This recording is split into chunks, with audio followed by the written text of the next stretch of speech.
What's up, Lorehounds? It's Koopa. We're outside the Hi-Rez Studios booth. We got Smite going on behind us. You can hear the shoutcasting. I'm here again with Todd Harris, the CEO for Hi-Rez.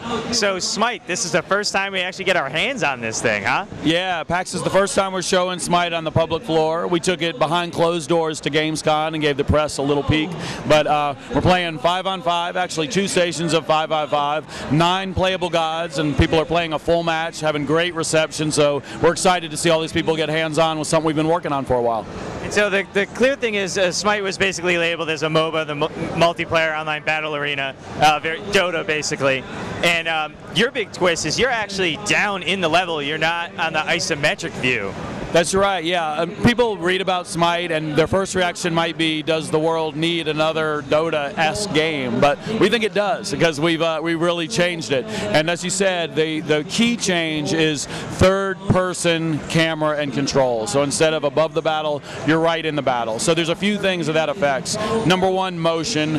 Some players just aren't familiar with RTS sort of gameplay, and they don't like clicking on a map. They find that awkward. They can just jump in, play it like an action game, WSD, move their character that way. Number two, your perspective is really changed. So you don't have a wide peripheral view. The camera's locked fairly close behind your character, and so if I'm moving down the lane and you're a mirror and you pop down an ice wall right in front of me, I'm going to be very surprised by that. You know, I'm not going to be able to see that. Third is just map awareness in general. I can't click around the map to see where battles are taking place unless I'm dead. Basically, my vision again is constrained by what I can see or what my teammates can see. So basically the third-person camera changes a lot. So that kind of tunnel vision changes also, you know, all those game mechanics, but also changes like very subtle things, like just killing mobs. You can't pinpoint your accuracy as good as you can with the over-the-shoulder, or sorry, the isometric view. So how do you deal with last hits and stuff like that? Yeah, well, in terms of last hitting, you do get a slight bonus for gold, but it's not as critical, because if you're just in the lane around the activity, you will continue to get experience and get gold for your character, but you do get that slight bonus for last hitting. The other thing, as you said, really in Smite, everything's a skill shot. There's no lock-on targeting sort of abilities, so that changes the dynamic a lot. So can players expect the typical MOBA stuff, like, you know, itemization, laning phases, and spells, like metagame stuff? Yeah, the metagame's going to feel very familiar to players. The map layout, 3 lanes, there's a jungle concept with creeps in the jungle. You can go and have a mini side PvE quest and get team buffs or individual buffs. The same concept, obviously, of minions that just go on and do their thing, towers for your side and the enemy side. All those metagame mechanics, as well as leveling. We actually have 20 levels in the game, itemization.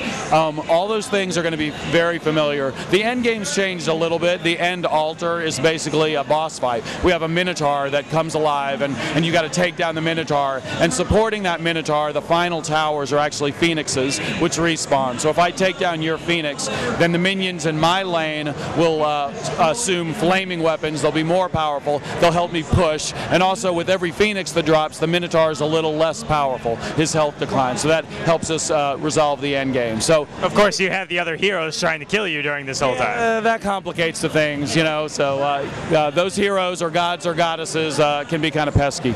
Yeah, so you mentioned there's 9 gods or goddesses, so this is all steeped in various religious lore and stuff like that? Yeah, basically mythology, different cultural myths. And so we're drawing initially off of 5 pantheons or families of gods and goddesses. We have Greek, such as Zeus, is playable in the game. We have Norse, such as Odin. We have Indian or Hindu, such as Kali. We have Chinese, such as Hebo or Sun Wukong, both playing in. And then Egyptian, like Anubis. So the 9 gods is just a start.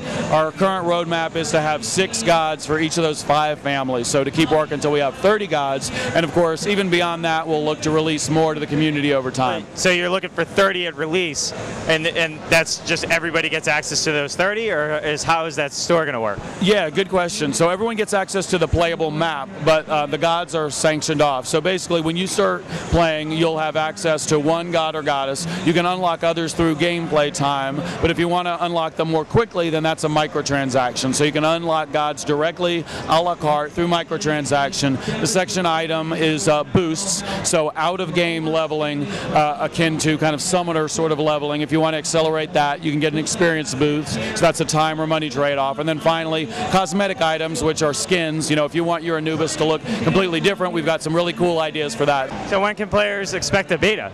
Well, they should sign up at smitegame.com, because in the next month we're going to open up registration, and we expect to be soliciting people for beta and starting beta before the end of the year. Based on how beta goes, of course, we'll pick our release date after that, but we want to have a lot of people playing before the end of the year in a beta phase. Any prospective release date right now?